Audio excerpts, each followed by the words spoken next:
Welcome to the Eye Opener. I'm your host, Michael Lewis. Just after 11 a.m. on December 27th, the New York City 9/11 system received a warning that a bomb was to detonate at noon in the landmark of NYC, the Empire State Building. The New York City Police Department responded urgently with bomb squads on the scene. At 12:32 p.m., NYPD chief announced via his official Twitter account that after an investigation by patrol officers, NYPD Critical Response, and Bomb Squad, at this time, there are no credible threats to the Empire State Building. The police later said that the Empire State Building is safe. So the person who called 911 about the bomb was either a prankster or had ulterior motive. The reason why this would make so many people nervous is because of the big explosion that had just taken place in Nashville, Tennessee. Police services across the nation are on high alert now for similar incidents, especially since the cause and motive of the explosion in Nashville has not yet been determined. Early Christmas morning on the 25th, Nashville police received a report of gunshots near 166 2nd Avenue at 5:30 a.m. When the officers arrived at the scene, they found a white camper van passing in front of the AT&T building. It repeated a radio broadcast saying that there would be an explosion in 15 minutes and to evacuate now. While the police began to evacuate residents, the content of the broadcast kept on changing. In the last 3 minutes before the explosion, it played a very happy old song from 1964 called Downtown. About 6:30 a.m., the explosion occurred. The location of the explosion was right in front of AT&T building. Now, as you know, this explosion was very violent and caused widespread damage. The entire street was in a mess. The surrounding buildings were completely destroyed. More than 20 buildings and 41 businesses were destroyed. Even from a distance, you could hear the sound of the explosion. You could also see smoke from the explosion site. Local officials said that for the next several months, city officials will be checking the stability of the buildings. As of now, 3 people were injured in the explosion, fortunately with non-threatening injuries. This was thanks to 6 local police officers. When they arrived on the scene and heard the vehicle playing the warning recording, they helped evacuate at least a few dozen of people from the block, which prevented more injuries. After a thorough investigation of the crime scene, police later found human remains which they concluded belonged to the bomber. The day after the explosion, the FBI told the media that they had a total of 500 clues about the explosion. One bomb expert said the investigation was like putting together a giant jigsaw puzzle. The explosion shattered evidence that could provide clues and threw it into different areas all around the site. 2 investigators now believe the incident was a suicide bombing, not a terrorist attack. On December 26, local police confirmed to the media that a 63-year-old male named Anthony Q. Warner is a person of interest in the case. Now, with court authorization, the FBI raided Anthony Warner's home that is near the site of the explosion. Looking at the Google Street View, the white RV that exploded is suspected to have been parked outside of Warner's home since at least April 2013. According to Daily Mail, Warner transferred his $160,000 house to another person for free on November 25th. The new owner claims she was unaware of the exchange. Fox 17 cited the sources that reported Warner had been killed in the explosion, which means the human remains found by the police at the scene belonged to Warner. The owner of Frederick & Clark, a local real estate company in Nashville, took the initiative to report to the police, informing them that Warner might be the person who worked for their company for several years as a computer technician. But this was only one of the multiple IT jobs. About a month ago, Warner wrote an email to the company saying he could no longer work for the company without giving a reason.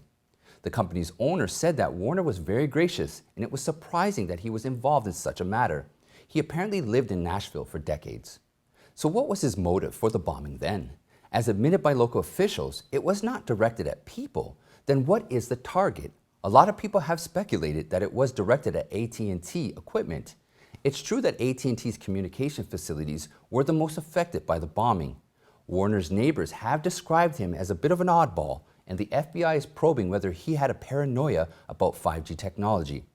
Now, that sounds like a reasonable explanation since AT&T is the communications company that owns the 5G technology.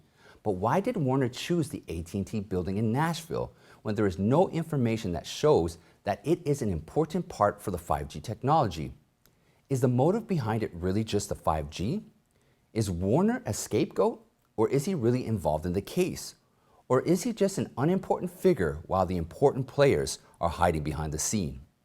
So a variety of related statements on the internet spread.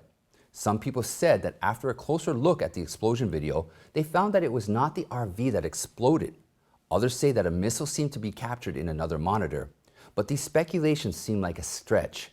But there's another theory by online netizens who previously posted on Facebook 4 days before the bombing claiming that AT&T was awarded a contract to conduct a forensic audit of the Dominion voting machines, so many of them were to be delivered to the AT&T facility in Nashville this week.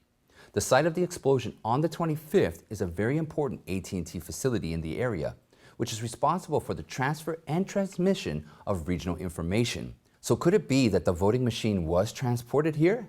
Netizens also reposted a screenshot of their post after the explosion with the text, "Coincidence?" Now, although this rumor sounds interesting, it is all speculation without any evidence. First of all, other than Antrim County in Michigan, no other Dominion voting machines have been publicly reported as being available for judicial audit, let alone sent to AT&T for audit. If President Trump's team had confirmed the news, they would have spoken up, since they would not have kept quiet on such breaking news. According to a U.S. netizen, the AT&T building in Nashville has a room that is referred to as the 641A. That room is dedicated to intercepting and analyzing communications from Georgia. And we all know that Georgia is one of the key states in the election controversy. Now, is it possible that the explosion was intended to destroy evidence related to the election issues? There are at least two problems here. First, an American netizen claimed that the AT&T building had facilities similar to NSA's 641A room. The room is responsible for Georgia's data. At this point, I haven't found other reports to support this claim. As for intercepting data from Georgia, a big city in the state like Atlanta is more appropriate. Why choose a city in a neighboring state? Second, the NSA's data is now likely to be stored on the cloud. It is a very important piece of information, and it should be stored properly in a very secure location. Destroying a physical building to destroy the data on the web sounds a bit pointless. Aren't there hackers for that? It's not that we completely reject this argument, but it does sound suspicious. However, AT&T does have a close tie with NSA, and that has been confirmed. The NSA is part of the Department of Defense, and its primary function is to collect and analyze foreign and domestic communications data, including internet communications and broadcast surveillance, especially secret communications for the military and diplomatic relations. The US M-18, which successfully deciphered local codes in World War II, can be considered as its predecessor. Due to the large amount of data processing required, NSA employs the most mathematicians and computer experts in the world. It has 18,000 parking spaces outside its headquarters in Maryland and has a massive electricity bill said to be more than $20 million. It is said to have received more funding than the CIA. The National Security Agency has a lot of technical expertise in chips and other hardware and software. It also has very close ties or working contracts with several U.S. private sector organizations. AT&T is one of them. The Intercept, a professional U.S. IT and intelligence information news network, published an article on June 25, 2018, titled "The Wiretap Room, the NSA's Hidden Spy Network in America's Big Cities." It was reported that there is an AT&T building in 8 major cities in the U.S., including Atlanta, Chicago, Dallas, Washington, D.C., New York, Seattle, San Francisco, and Los Angeles. The buildings consist of facilities capable of transmitting and relaying massive amounts of global internet information. These facilities, which are also used by the NSA to conduct intelligence networks, have been in place for a long time. These buildings are generally windowless, tightly sealed, and the structure is made of reinforced concrete. It can withstand earthquakes and even nuclear attacks. Many people walk by these buildings and many don't pay any attention to it because it seems like nothing special. In fact, these buildings are part of the world's largest communications network. In New York City, this AT&T building is located at 811 10th Avenue in Manhattan. In San Francisco, it is located at 611 Folsom Street, along with 6 other related buildings in 6 other cities, all of which are published in this article. For decades, AT&T has been one of the NSA's most trusted partners. AT&T has vast resources at its disposal that are unmatched by any other company. It has a total of 19,500 facilities in 149 countries around the world where a huge amount of internet information converge. The most important of these are the AT&T buildings in the 8 U.S. cities we've mentioned earlier. They form the backbone of AT&T's global infrastructure fortress. There's many emails, online chat messages, social media posts, web browsing records, etc. that all intersect at these locations. At the same time, AT&T is an infrastructure network in the U.S., and many other peers are borrowing AT&T's network facilities, such as Sprint. Some foreign telecom providers also use AT&T's infrastructure. NSA has been working with AT&T because it can offer what other companies can't. Even though the article does not directly address AT&T's role in the Nashville building, there is one image of the AT&T building in Nashville, which appears to be the key node in the nationwide network for AT&T and the NSA. Nevertheless, it is not as important as the other 8 cities. So it seems that the Nashville bombing may have had some impact on the communications in the AT&T building and on the operations of the NSA. Is the perpetrator targeting communications and national security? The police have yet to confirm the motive of the attack, but the impact on AT&T and its customers is significant. As of December 27th, many of the AT&T customers involved still have not had their services fully restored. AT&T acknowledges that one of their major internet hubs have been destroyed. They have a contingency plan to deal with unexpected incidences, so their services will not be completely interrupted. But there are still some areas that are being affected. As of December 27th, many of the AT&T customers involved still have not had their services fully restored. AT&T acknowledges that one of their major internet hubs have been destroyed. They have a contingency plan to deal with unexpected incidents, so their services will not be completely interrupted. But there are still some areas that are being affected. Until the evening on the 27th, besides Nashville, services have not been fully restored in eastern Tennessee, western Kentucky, and parts of 2 other states. The affected areas include 911, hospitals, and private communication facilities. If the perpetrator was not simply acting on personal motives, there could be more malicious motivations behind the attack. Then we cannot rule out that there is a threat posed by some kind of force to the U.S. government. It is this hostile force that is preparing to disrupt the U.S. communications hub. They could even target bigger areas with bombing attempts. On December 27th, the Empire State Building in New York City received news about a bomb threat. For now, it is confirmed to be a false alarm. On the same day, there was a bomb threat in Lebanon City, Tennessee. There are rumors that a box truck was seen on the road playing a similar audio recording as the RV involved in the Nashville bombing. Lebanon is situated in the east of Nashville, a 30-minute drive to the city. It is part of the metropolitan area. The police were panicking. They quickly shut down the highway to locate the truck. A bomb squad was also dispatched to the scene. There is no further information yet. From this incident, regardless if the truck had a bomb or not, people will still relate it to the Nashville Christmas bombing because it played a similar radio recording. The Nashville Christmas bombing does not look like an individual act, but an organized crime. This bombing took place on Christmas and during the sensitive period of the U.S. elections. It seems the bombing is targeted at objects rather than human beings. The bomb was detonated in front of the AT&T building to paralyze a large area of communications. The motive of the bombing is very clear.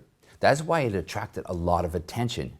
We hope the specific motive of this attack will be revealed to us as soon as possible. After this incident, I wonder, the bombing is a huge issue. If it has involved multiple suspects, why did the U.S. intelligence agency not detect it in advance?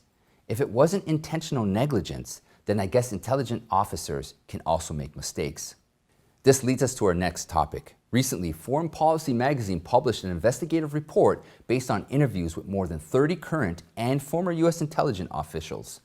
It revealed a very disturbing situation. In early 2013, when Xi Jinping was about to assume the chairmanship of the Communist Party of China, the West knew little about his background and had no idea what kind of person he was. In January of that year, Nick Kristof, a Chinese correspondent for New York Times, drew on his extensive experience in U.S. dialogue to say that Xi would take the lead in reforming the Chinese economy and loosening political control. But that assumption turned out to be incorrect. Another important reason for the U.S. misjudgment of Xi is that according to his report, During the Obama administration, Chinese hackers hacked into the U.S. Office of Personnel Management and found information about CIA undercover agents in China. Subsequently, the CIA's network of agents in China built up over the years was completely destroyed. This incident greatly affected the quality of Americans' judgment on the CCP's political situation, as they lost too many insider sources. Since then, the looking glass that U.S. officials use to observe the CCP has become less and less transparent. At the time, officials in the Obama White House were divided between those who saw Xi as a reformer and those who saw him as a Mao Zedong 2.0, a dangerous hardliner. With the CIA, it was also difficult for agents to agree on Xi's views. The CIA's confidence was shaken so badly by the recent destruction of their intelligence network that dozens of positions scheduled for missions in China were eliminated, and no more agents were put on the front lines in China to gather the intelligence. They know less about the CCP, but at the same time, they don't know how much the CCP knows about the United States. This lack of knowledge is a serious problem for the intelligence community. At the same time, since Xi took office, Chinese hackers have been hacking with even greater impunity, ransacking the data of Americans and other citizens of the world on an unprecedented scale. Incidents known to us include the 2014 Marriott Hotel security breach, in which the CCP hackers stole information from more than 383 million people. The U.S. Navy's computer system was also compromised, and sensitive data on more than 100,000 Navy personnel were leaked. The recent SolarWinds incident, in which all of the major U.S. military and sensitive government departments were hacked. President Trump pointed this out and said it was probably the work of the Chinese Communist Party, while other officials still say it was Russian hackers. A former U.S. national security official said the CCP had stolen more data than Russia and any other country. However, the Obama administration was soft on CCP hackers, except for the prosecution of only 5 Chinese military hackers for the first time in U.S. history. President Obama still played nice with the CCP. He made a new agreement in 2014 to extend Chinese business and tourist visas from 1 to 10 years, and student visas were extended to 5 years. That shocked the U.S. intelligence community at the time. They predicted that the CCP's intelligence infiltration would be even more extreme, but President Obama and some other government officials confirmed that it was not a big deal. In 2015, Obama symbolically signed a so-called major bilateral agreement with Xi Jinping. It stated that no country could steal commercial secrets, but strikingly enough, there was no penalty at all in this major agreement. Then why would the CCP comply with this agreement? The report noted that by the end of the Obama administration, the CCP had surpassed Russia as the greatest long-term counterintelligence threat to the United States. And the CCP's cyber spies are numerous and the coverage is extensive. The report uses the phrase that the CCP cyber spies are inexhaustible. Before President Trump took office, the relationship between major U.S. technology companies and the Chinese Ministry of State Security was at its peak, according to the report. In the years since President Trump took office, he has faced threats and even political persecution from opposing elements in the intelligence community. The muddy waters in the U.S. intelligence community are also the legacy of the previous administration. They need to be cleaned up, just like the Chinese Communist Party's forces. Well, that's it for today, my friends. Make sure to like and share, and if you haven't yet, please subscribe, and I'll see you next time.